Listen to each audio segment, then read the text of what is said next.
Broadcasting and streaming live all across America. This is the Made in America radio program on the HomeTalkUSA King Broadcasting Network with the Made in America guy himself, Greg Owens. Join us each week where you could actually meet American manufacturers, authors who discuss why it's so important to buy American, American trade and industrial policy shakers who are reshaping American trade and industrial policy. And last but not least, find out where to buy American made. This hour is brought to you by HomeTalk Expert. Do you have questions about your next home improvement project or repair? Now you can chat with verified home repair and home improvement experts in just minutes. Get the help you need with HomeTalk Expert. That's HomeTalk Expert. And now, Made in America on the HomeTalk USA Network proudly presents the only independent syndicated radio program focusing on Made in America issues with your host, the Made in America guy himself, Mr. Greg Owens. Hello, everyone. Thank you again for being with us this afternoon. We are introducing that third hour, and Michael King is normally the one who is here with us, Greg, but I get the fortunate opportunity of being the one to introduce your hour and say it's really good to visit with you. Yes, it was great. We were visiting here a little off the air, and it's good to catch up. Only get to do that once every couple of weeks. I know, as we've watched now the Home Talk USA evolve into that, that first hour of the do-it-yourself, we were always amazed at how many inventors Michael was having on, that they'd invented a new product, took it to the consumer, and before you know it, now they're selling their product nationwide. Well, then he had the idea, he and his son, to bring on Invent America. Well, now we've got the third hour, Made in USA. And the way those 3 hours overlap in bringing the entire economy and the inventing process to the eyes of the American consumer, it amazes me how often we've got products that are made in America, and the consumers out there they're ready to support us. They're ready to say, where do I get this product? And it's been a wonderful evolution since we've brought you on over the last few months to watch how the whole program has grown. Well, there's a lot of aspects to Made in America, why it's important, and that's what this program is all about. And I have Jim Stuber, the author of What If Things Were Made in America Again? As we all know, there isn't much still made here. I have Jim back with me today, and we're going to fill the hour with some interesting discussion on policy, not politics. And, what are we looking at when we look at two candidates that quite frankly, a lot of hyperbole going on both sides. So we're going to try and separate the policy from the rhetoric. And then we're going to do a deep dive into a couple of chapters of his book. And that should be really interesting. So stay tuned, and I'll be right back with Jim. Excellent, excellent. And it's very nice to meet Jim, and I'm looking forward to what he's got to say. So, gentlemen, take it away. Okay, well, everyone, welcome back to Home Talk USA. This is the Made in America Hour. I'm Greg Owens, and like I just said, I'm here with Jim Stuber. Worked with Jim at the Coalition for a Prosperous America as co-chair of the Buy American Committee for years, discussing all sorts of topics. One of the topics that we discussed, and we've been hawking for it seems like forever, but it's probably only been about 6 or 7 years, is the de minimis issue. And if you'll recall, Rita and I did an entire hour explaining what this de minimis law is. There have been some interesting developments in the last week or so. This has become the hot topic on Capitol Hill. So, Jim, welcome to the program. And let's talk briefly about, from your perspective, being sort of in the middle of it, what's your take on all the movement on the de minimis issue down in D.C. lately? Thanks, Greg. Well, first of all, I would like to do a tip of the hat to our host, Greg Owens, because my recollection is that it was really Greg who brought this to people's attention. I remember these years ago when Greg said, hey, we need to have a look at this. We've got this law that's letting a Chinese manufacturer go on the internet and sell something into the United States as long as it's worth less than $800 pay no tariff on it, have no meaningful customs inspection. And then as we started looking into it, after Greg had called people's attention to it, we discovered that it was having all kinds of ill effects, not least of which is the retail shop owners on Main Street in our communities who are bringing their goods in via containers through our ships, who are paying real estate taxes and employee taxes and have a mean that we have a community. There's a downtown, and how are they going to compete when somebody can go on the internet and press a button and get that thing from somebody who isn't paying all those taxes and all those employees have a distinct advantage. And so this is something that's hollowing out our small towns and then has plenty of other problems too, not least of which is those packages can contain fentanyl or who knows what else. Nobody's looking at them. And this has all just exploded. As our listeners know, they're probably being deluged and through their social media with advertisements from Temu and Shein, a couple of Chinese companies that are profiting off of this. So, but as people's attention grew over these years, Greg, now that people spotted the problem, it's gotten a lot of attention. On Capitol Hill, there have been various measures introduced. Congressman Earl Blumenauer of Washington has been a real leader on this, a Democrat congressman. The House Ways and Means Committee has reported legislation. Republicans also are on board with this. But as you can imagine, we've got UPS and FedEx and a few other pretty big players who have a big stake in this who've been opposing it. So on Capitol Hill, there's been some dispute about how far to go. Do we just have a complete repeal of de minimis? Do we repeal this and that? But in the meantime, the Biden administration has announced that they want to pass a regulation a rulemaking to substantially curtail de minimis, including a lot of this clothing that's coming in, but it's kind of a patchwork. But that really was just finalized on September 14th. So the first kind of flying right now. Right. And we discussed that sort of at length during our call the other day with the Coalition for a Prosperous America. And I think there's people on both sides of the fence. Some feel that this is, as I hope it is, a very serious effort to get this across the finish line. And while it's not perfect, it would probably eliminate 60% of the de minimis shipments, best guess, coming into the country, which is a heck of a good start. Like you mentioned, it has bipartisan support. It actually made it through Ways and Means. And I believe not only the Biden administration, but Schumer's office in the Senate is hawking it, along with Sherrod Brown and others who are really trying to get something done. But boy, the other side of the argument is this could be some political posturing before an election. It's going to be very difficult to get something done between now and the election and in a lame duck conference or lame duck session of Congress. What do you think? Where do you stand? Do we have a 50-50 shot at this? Well, let's start with the rulemaking. There are those who can be skeptical about that, if only because the rulemaking process takes so long. It could be a year before this actually took effect. They have to give a notice and comment and, all through all of that.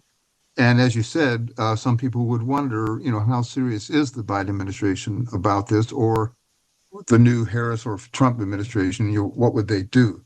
But you're right, Greg, from what people are saying, apparently it would curtail 70% of the clothing. It would curtail 60% of what's coming out of China, because it would say anything that comes out of China that's subject to a tariff now, and that's the 201s and the 232s and the 301s, all of these tariffs that are on Chinese goods. Anything coming out of China that's subject to a tariff would would not be eligible for de minimis. So you can certainly say that the Ways and Means passed bill and this rule are a big first step, for sure, if they were to be enacted. Now, what will happen in the lame duck session, so-called, because there'll be some folks in Congress who won't be coming back, they're the lame ducks. But there is, from what I understand, there are serious talks going on between those, say, in Blumenauer's camp who would like to see a total repeal, those in Ways and Means Chairman Jason Smith's camp who are more supportive of let's see what we can get done now. There will be 3 weeks in November, 3 weeks in December when Congress could do something here. I don't know if I'd give it quite a 50% chance that this could happen, but I think it is still a possibility that this Congress could enact something on de minimis that would make that rulemaking unnecessary. Well, I tell you what, even discussing a 50-50 chance of getting it done based on where we were 5 or 6 years ago when we were literally howling in the wind down in Washington, nobody had even heard of it as an issue, is a major step forward. So I don't know. I guess I'm optimistic. Nothing ever gets done quickly with a stroke of a pen down in DC, but the progress that we've made has been substantial, and I couldn't be more encouraged that maybe not in this Congress, but maybe next year we will be able to get something done. We're going to have to take a quick break right now. I'm going to come back with Jim, and we're going to talk a little bit about the two candidates and try and separate the rhetoric and the policy and figure out where they stand on issues on trade, on Made in America, ranging from de minimis to many other things. We'll be back shortly.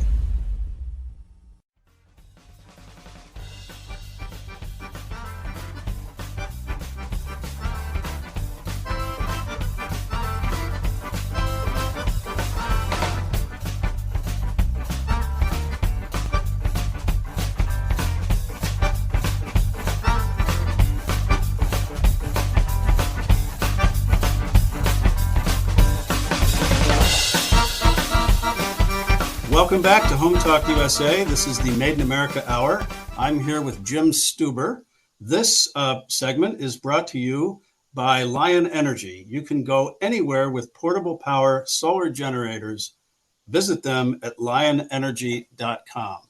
Jim, welcome back. And this is going to be the challenging part of our conversation where neither one of us gets political, but we focus on policy. And to the extent that we're going to get political, what we're going to try and do is separate maybe some of the rhetoric and some of the election shuffling around and try and figure out, based on what we know, which isn't everything, obviously, where we think the candidates really stand on trade, impacting Made in America, American jobs, and what would we expect from a second Trump administration or a first Harris administration? So, Jim, let's start out by asking you, what are your thoughts on what we would expect from Harris? Because we've heard a lot of different things. We haven't really seen her in action on these issues. Yes, it's interesting, Greg. I think that in both cases, with Trump and with Harris, we do have a bit of history. So with former President Trump, we have the history of what he did during his term in office, and with Harris, we do have what's been going on in the Biden administration, and so we that's kind of our jumping off point. It would be to say, well, how would she differ from what Biden has done so far? So the interesting thing is, if we do look at the history of both candidates, it was really Donald Trump who was the first president to, in recent memory, to use the power of the tariff for supporting American jobs and in foreign policy when he imposed significant tariffs on goods coming out of China on the basis that they had stolen our intellectual property. These are the 301 tariffs, $300 billion worth of goods. So when the Biden administration came into office, the question was, well, what were they going to do about that? And they kept them in place.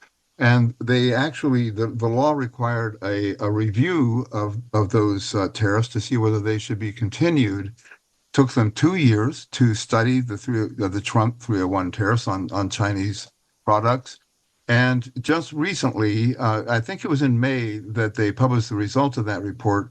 And now, just on September 14th, it became final that not only was the Biden administration going to keep the Trump tariffs on these Chinese goods, but also we're going to increase them substantially in some cases.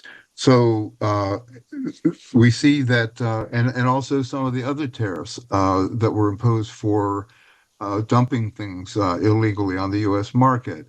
other tariffs that were for where national security was at stake.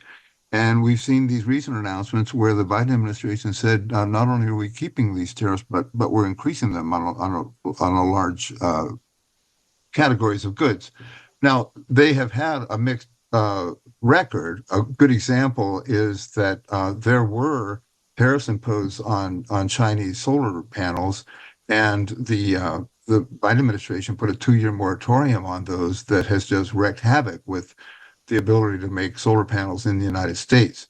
So there was this internal contest going on between those who wanted to say clean energy, renewable energy at any cost, and those who were saying, hey, wait, we've got to have a domestic solar industry, that sort of thing. Similarly to the contest that was going on within the Trump administration, where you had globalists like Steve Mnuchin, the Treasury Secretary, who was constantly trying to undercut the pro-America wing of the Trump administration led by Peter Navarro. So in both cases, we had a bit of a mixed bag, but these recent actions just made effective a week or so ago show that even a Democratic administration, we could assume, is going to be somewhat strong on these things. But then what would Harris do? Well, now in this campaign, Trump is saying, well, not only are we going to do those targeted tariffs that I did in the past, but I think we should have an across-the-board tariff on everything coming into the United States from no matter where, and of at least 10%, maybe even 20%. The Coalition for a Prosperous America has done some studies saying that could actually be beneficial. But the economic orthodoxy is that, oh, no, that would increase prices. And that would be basically a tax on tariffs, on consumers. So the Harris campaign is running with that message. This would be like a sales tax on consumers. This across-the-board tariff that Trump has proposed would be a bad thing. So that's kind of the state of play right now. Well, it is kind of frustrating. I remember the 4 years during the Trump administration when we were trying to get basically two things accomplished: cool legislation, country of origin labeling, which we've talked about on the show. And we were also trying to get the de minimis legislation across the board. But as you mentioned, Washington, it's sort of like running through quicksand. It takes an incredible amount of time and effort, and there's all sorts of countervailing interests that have a lot of money that are pulling on you. Last week, I had Jeff Ferry on, and we talked about his previous studies and the one that he's coming out with shortly. And it basically debunks the notion that, and I think it's probably political rhetoric that we're hearing from the Harris camp, that this 20% tariffs are a tax on the middle class, and that it's just money that the middle class is going to end up paying. And CPA has done extensive research on this, and the benefits of tariffs far outweigh any inflationary impact that you might have from putting tariffs on.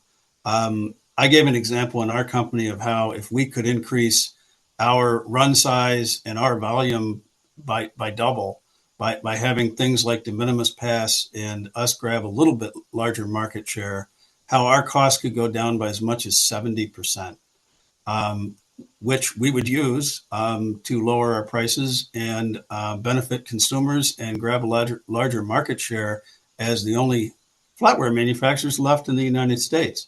So there is a lot of rhetoric, and hopefully some of the negative things that we hear are just that, campaign rhetoric. As we know, inflation is a big issue this cycle. So we will continue to discuss this, but we have to make a quick break here and pay some bills. I'll be back with Jim Stuber to do a deeper dive into a couple of pertinent chapters from his book. Hope to hear you shortly. Take care. Bye.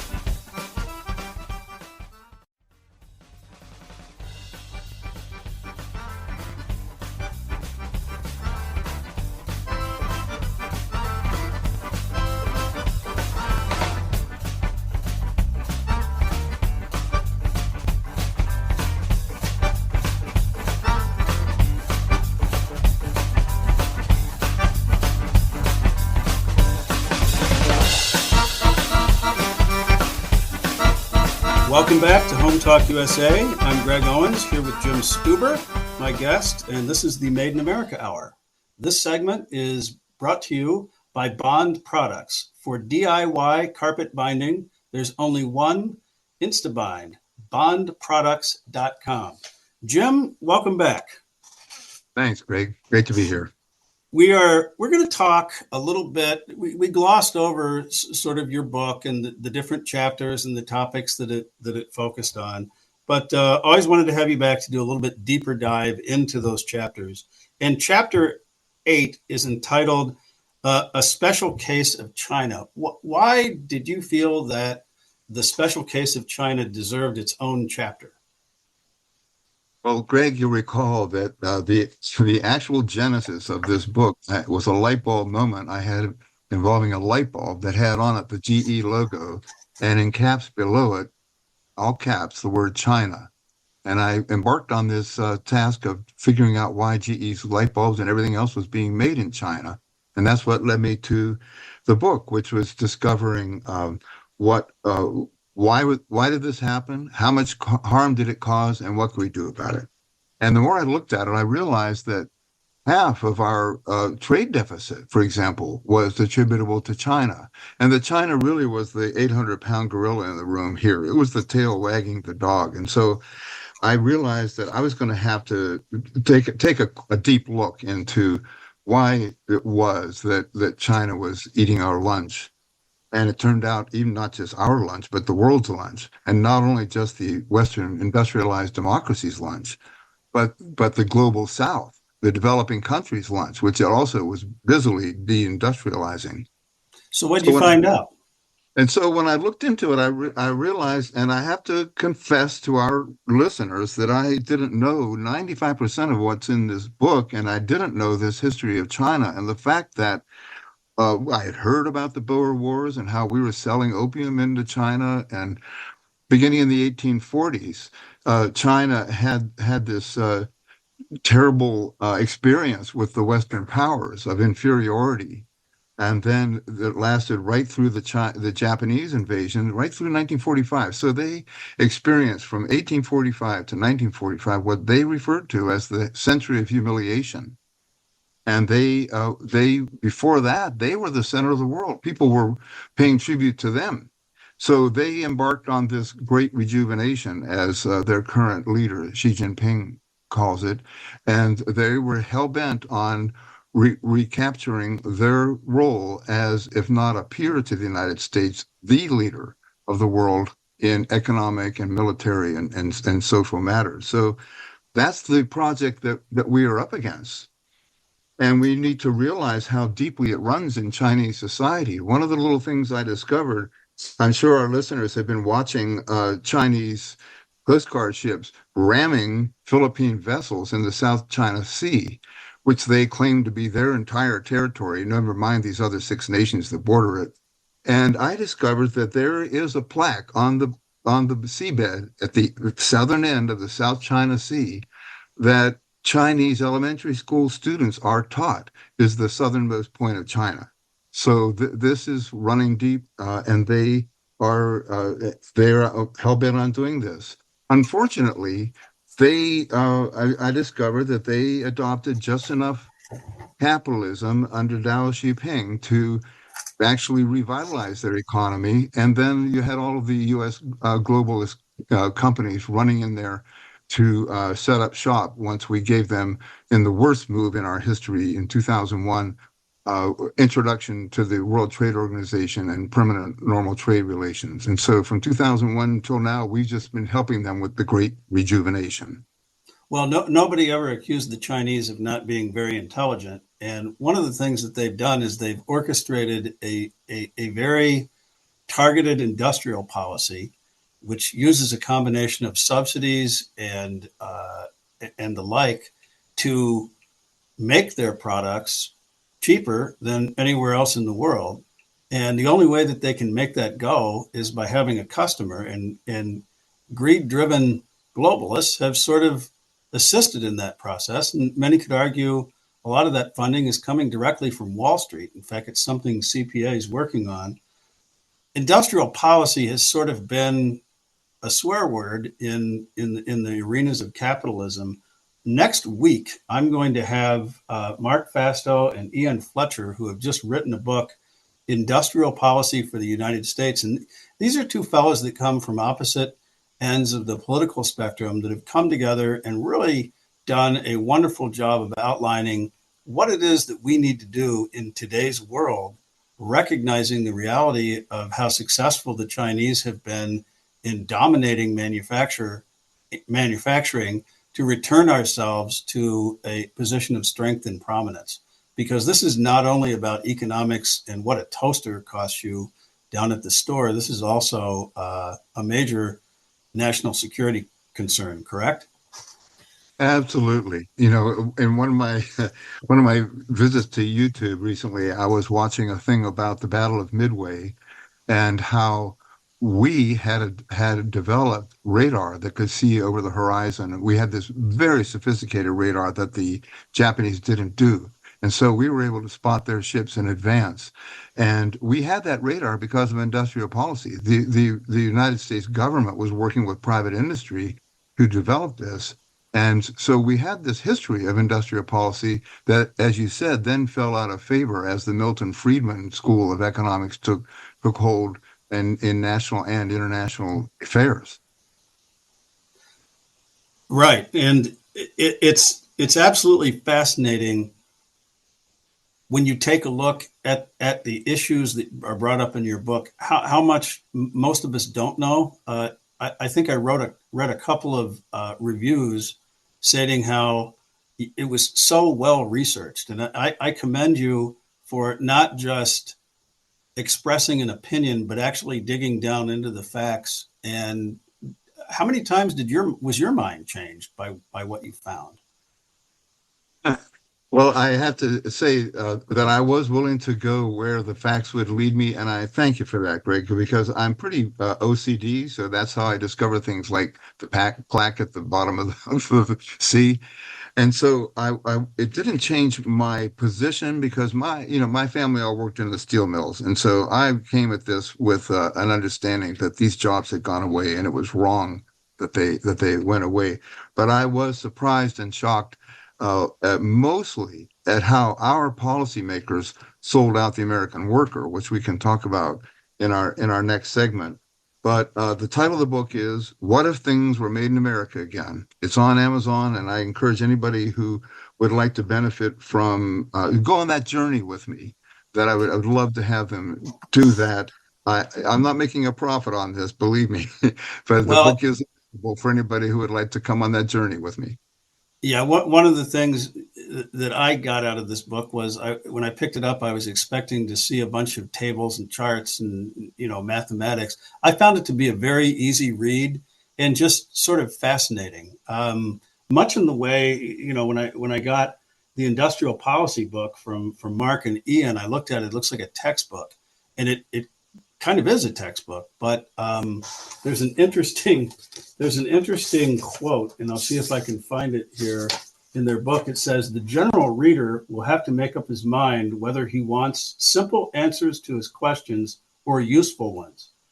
In this and other economic matters, it cannot be both. And I think you've done a nice job of explaining in depth the impact of globalization and these multinational corporations, the uprise of China and their plan, and how that has impacted us and what we need to do to correct that going forward to rebalance the situation, because it's, for lack of a better description, a little bit out of control. Yes, thank you so much. And I really did want to arm every American with a high school education with this knowledge, even though it has 680 footnotes. I want to make sure I knew what I was talking about. But just to be armed with what we can do with the power, our own buying power, and what we can do in the voting booth. Okay. Well, this is Home Talk USA. This is the Made in America Hour. I'm Greg Owens. I'm here with Jim Stuber. We need to take a short break, and we will be back with more.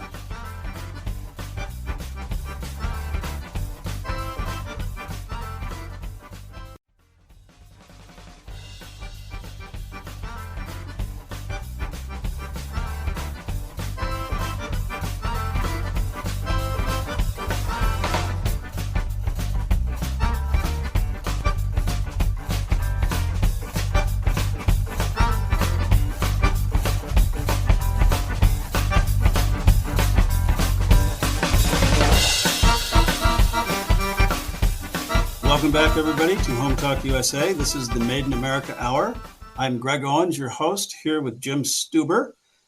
This segment is sponsored by Aztec Washer, revolutionary and innovative roofing products since 1968. Seal it right, seal it tight, aztecwasher.com. Jim, welcome back, and looking forward to delving into chapters 6 and 7 of your book, which talks about the impact on American workers, American families of China Shock 1. And then I think maybe volume 2 or an annex to your book, we probably should transition into China Shock 2, which is sort of what we're in now. So, Jim, why don't you go through a little bit about what is discussed in chapters 6 and 7, and then we'll have a conversation about where we're at today. Thanks, Greg. Well, as I've said, I really was just on a mission to find out what had happened, why that had happened, and then try to add up the damage. And so we saw our manufacturing jobs go down twice in the in the recession of 2001, and then in the Great Recession, 2008. And in both cases, we did not see those jobs come back. And so I was wondering, where do those jobs go? And so there's another graph we can look at, and it shows our trade and goods deficit with China. And if we can just picture it, it's kind of sloping up a little bit. And then in 2001, it takes off. It's going up at about a 45-degree angle. Our deficit, how much more we were buying from China than China was selling to us. So I discovered that in 2001, when we gave permanent normal trade relations, that is low tariffs, to China and allowed China into the World Trade Organization, these American companies were just champing at the bit. Because every year after Tiananmen Square, they didn't know if China was going to have these steep tariffs put back up on them. So they went running over there to create all this production. So did the Taiwanese business people. So the Chinese just took off. And so that's where the jobs went. And if we look at, well, did it matter that we lost those jobs? Maybe we had this thing set in where people just said, oh, it was just inevitable. We were going to be a post-industrial society. And then we discovered that what happened was when the factory closed, the community fell apart. And that's when we started seeing what these two Princeton economists, Angus Deaton and his wife Ann Case, have described as the deaths of despair from alcohol abuse and drug overdose and suicide. And when you look at their graph of the deaths of despair, it exactly fits this graph of the Chinese trade and goods deficit going up starting in 2001 at that 45-degree angle. So we saw that and then economists did studies and said, they looked at the local effects and the industry effects, and the economists in their way called that the China shock. So that was China shock 1.0. But now, right, and Oneida, if I could just interject, we saw the factory close down there, lay off 2,300 employees in a relatively small town, and the north side, the area of our town that used to be where mainly factory workers, but also engineers and technicians and mechanics lived, used to be a pretty nice place to live, and the downtown was thriving. Now half the businesses downtown are boarded up. We've got tattoo parlors. The whole neighborhood is turned into the hood. There's a massive drug problem. It's something that a lot of our listeners have probably lived through, so they can really relate to that in terms of the real world, right? Right. And if they haven't lived through it, you don't have to drive very far to drive through one of those towns that has had that experience. And actually, my wife and I have a friend, an actress, who appeared recently in the play called Sweat. If anyone has a chance to see it, it's a play about some folks who hang around in a bar in York, Pennsylvania, and it watches what happens to them when the factory closes. And there is a chapter in the book that I commend, chapter 10, which is a call to arms, where I talk about how unethical and immoral it was to volunteer the residents of Oneida and York to the proposition that we're going to either wipe out poverty in China or we're going to have these cheap shoes that we can buy. They didn't volunteer for that job. So fast forward a couple of decade or so, and here we sit in a situation where China has lost its surge in manufacturing, which means they're making less equipment for themselves. They're building less factories, less buildings. Their housing market is in a shambles, and they have one leg to stand on, and that's exports, isn't it? Yes. So they ran this playbook once on us, and now, as you said, their real estate sector is in collapse. They can only build so much infrastructure, and their consumers have no money.